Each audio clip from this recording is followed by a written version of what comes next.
कबूतर का जोड़ा और शिकारी एक निर्जन स्थान में एक व्याध रहता था। उसके परिजनों और सगे संबंधियों ने उसका त्याग कर दिया था। वे उसके जीव हत्या के कार्य से अप्रसन्न थे। उन्होंने उससे कई बार जीव हत्या का त्याग करने की प्रार्थना की, लेकिन व्याध नहीं माना। अंततः वे सब उससे दूर हो गए। व्याध को शिकार में बड़ा आनंद आता था। वह अपना अधिकांश समय पशु पक्षियों के शिकार में व्यतीत किया करता था। दिन भर वह जाल और लाठी लेकर वन में भटकता रहता था। वह दिन पर दिन निर्दयी और क्रूर होता जा रहा था। एक दिन उसने जाल बिछाकर एक कबूतरी को फांस लिया। उसे लेकर प्रसन्नतापूर्वक वह अपने घर की ओर प्रस्थान करने लगा कि बीच रास्ते में बादल घिर आए और वर्षा होने लगी। वर्षा के जल से व्याध पूर्णतः भीग गया। वह सर्दी से ठिठुरने लगा। वह वर्षा से बचने के लिए आश्रय ढूंढने लगा। कुछ ही दूर पर उसे पीपल का वृक्ष दिखाई पड़ा। उसमें एक बड़ा सा खोल था जिसमें एक मनुष्य घुसकर बैठ सकता था। व्याध ने सोचा कि कुछ देर के लिए यहां शरण लेना उचित होगा। वह खोल में घुस गया और बोला, इस खोल में रहने वाले जीव, मैं यहां कुछ देर आश्रय ले रहा हूं। आशा है तुम्हें कोई आपत्ति नहीं होगी। इस सहायता के लिए मैं आजीवन तुम्हारा आरणी रहूंगा।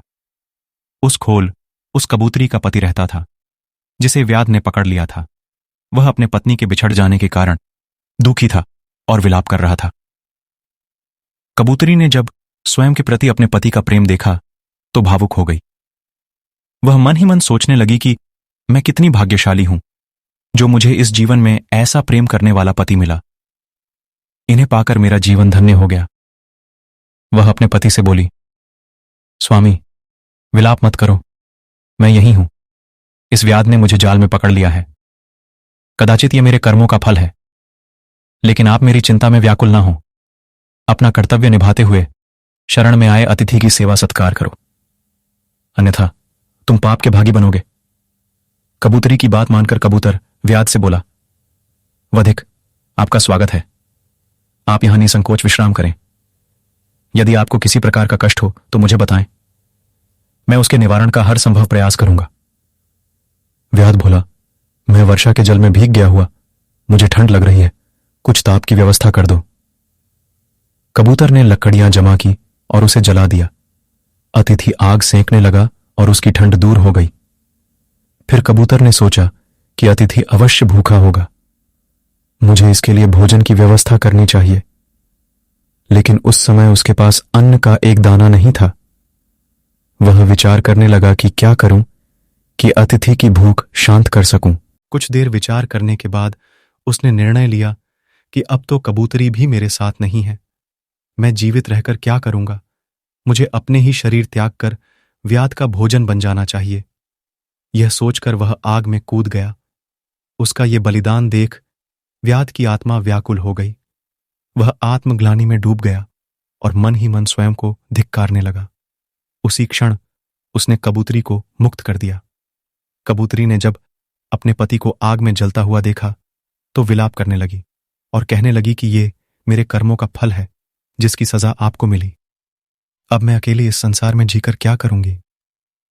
कबूतरी ने भी आग में कूदकर अपने प्राणों का त्याग कर दिया। कबूरत और कबूतरी का ये बलिदान देख व्याध की आंखें खुल गईं। उसने उसी समय जीव हत्या त्याग देने का प्रण किया। सतरंगी बांसुरी की कहानी। विनायक बांसुरी बजा रहा था। शांत वातावरण में सुर गूंज रहे थे। टीले पर बने प्राचीन मंदिर में एक शिला पर बैठा था विनायक। चारों ओर सन्नाटा पसरा था। टीले को छूती हुई नदी चुपचाप बही जा रही थी। पश्चिम में सूरज डूब चुका था। विनायक को जब भी समय मिलता वह मंदिर में चला आता और देर तक बांसुरी बजाता रहता। उसे यह स्थान पसंद था। उसकी साधना चलती रहती और समय बीतता जाता। अद्भुत मिठास थी उसकी बांसुरी में। विनायक के पिता परदेश में नौकरी करते थे। घर में वह, छोटी बहन अलका और मां, बस यही 3 जने थे। दिन आराम से बीत रहे थे। विनायक को भी कुछ दिन पहले नौकरी मिली थी। एकाएक विनायक का ध्यान भंग हुआ। उसने झाड़ियों में सरसराहट सुनी। धंधलका पसरने लगा था। उसने बांसुरी बजाना बंद कर दिया। घर जाने के लिए उठ खड़ा हुआ। तभी आवाज आई, विनायक। विनायक के बढ़ते कदम थम गए। वह हैरानी से इधर उधर देखने लगा। कहीं कोई नहीं था। कौन पुकार रहा है मुझे? विनायक के होठों से निकला। मैं पुकार रहा हूं, इधर देखो। विनायक आवाज की दिशा में घूम गया। उसने देखा, जमीन पर पड़े शिलाखंड के पास एक दरार है, उसमें से प्रकाश फूट रहा है। यह अद्भुत दृश्य देखकर विनायक घबरा गया। आवाज फिर आई, विनायक डरो मत, तुम्हें कुछ नहीं। विनायक फटी फटी आंखों से जमीन से निकलते प्रकाश को देख रहा था। आवाज भी वहीं से आ रही थी। उसे रोमांच हो आया, सिर घूमने लगा। अनजाने क्या मुसीबत आने वाली है। मन तो कह रहा था कि यहां से हम लोग निकल जाएं, लेकिन पैर तो जमीन से चिपक ही गए थे। विनायक ने डरते डरते पूछा, मैं स्वर्णमुख नाग हूं, धरती में रहता हूं। मुझे संगीता अच्छा लगता है। तुम्हारी बांसुरी की टेर मुझे यहां तक खींच लाती है। सचमुच बहुत अच्छे बांसुरी वादक हो तुम। विनायक की समझ में न आया कि क्या कहे। आकाश में कालिमा छा गई थी, पर विचित्र प्रकाश के कारण उस जगह खूब उजाला था। आखिर विनायक ने साहस से स्थिति का मुकाबला करने का निश्चय किया। बोला, आप मेरा नाम कैसे जानते हैं? मैं तो और भी बहुत कुछ जानता हूं, पर दुहक यही है कि मैं तुम्हारे सामने नहीं आ सकता। नाग ने कहा, क्यों? तुम मेरे सामने क्यों नहीं आ सकते? मैं तुमको सब कुछ बता दूंगा, लेकिन तुम्हें इसके बदले मेरा एक काम करना पड़ेगा। तभी विनायक सोचने लगा, अब यह कौन सी आफत है? स्वर्णमुख नाग, जो मनुष्य की बोली में बोलता है, आखिर क्या चाहता है? आप तो चमत्कारी नाग हैं, फिर बाहर क्यों नहीं आ सकते? या कोई और बात है? उसने कहा, मैं झूठ नहीं बोलता। तुम्हारी बांसुरी सुनकर ही मुझे तुम पर भरोसा हुआ है।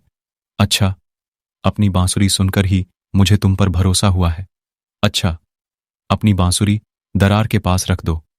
विनायक ने सहमते हुए बांसुरी दरार के पास रख दी, जहां से प्रकाश फूट रहा था। फिर ध्यान से देखने लगा। एक फुफकार सुनाई दी। अगले ही पल बांसुरी में से अपने आप सुर निकलने लगे, जैसे कोई अदृश्य व्यक्ति बांसुरी बजा रहा हो। तुम बांसुरी उठा लो, इसके सुरों में और भी मिठास भर दी है मैंने। तुम जब जब इसे बजाओगे, सुनने वाले मुग्ध हो जाएंगे। पूरे देश में तुम्हारा नाम हो जाएगा। बताओ, अब करोगे मेरा काम? विनायक ने बांसुरी उठा ली। वह चकित भाव से बोला, बताइए, क्या काम है? तुमने मनफूल बीन वादक का नाम जरूर सुना होगा। दूर दूर तब मशहूर है उसका नाम। मैं उसकी बीन सुनना चाहता हूं। बहुत दिन से यहां नहीं आया वह। तुम उसे ले आओ। स्वर्णमुख नाग की आवाज आई। मनफूल बहुत अच्छी बीन बजाता था। यह विनायक को मालूम था। वह दूर के किसी गांव में रहता था, पर आजकल बहुत बीमार था। लेकिन यह विचित्र नाग उसे यहां क्यों बुलाना चाहता है? विनायक ने ऐसी अनेक कथाएं सुनी थीं जब नाग मनुष्य से बदला लेते हैं। क्या स्वर्णमुख भी मनफूल के साथ ऐसा ही व्यवहार करना चाहता है? अगर ऐसी बात है तो मैं उसे यहां कभी नहीं लाऊंगा, चाहे जो भी हो। यही सब सोचता हुआ विनायक चुपचाप खड़ा रह गया। दरार में से आवाज आई। क्या सोचने लगे विनायक? मैं तुम्हारे मन के भाव खूब समझ रहा हूं। मुझसे कुछ भी नहीं छिपा है। तुम्हारा ऐसा सोचना गलत नहीं है। भला एक सांप और मनुष्य में कैसा संबंध? लेकिन मेरा विश्वास करो, मैं बहुत दिनों से मनफूल से मिलना चाहता हूं। तुम चाहो तो उससे पूछ लेना। जब वह इस शहर में होता था तो रोज आकर बीन बजाया करता था, पर फिर बीमारी के कारण वह गांव चला गया और मेरे बाहर निकलने पर बंधन लग गया। नहीं तो मैं स्वयं उसके गांव चला जाता। इक्वांकिस, क्या वह जानता है आपका रहस्य?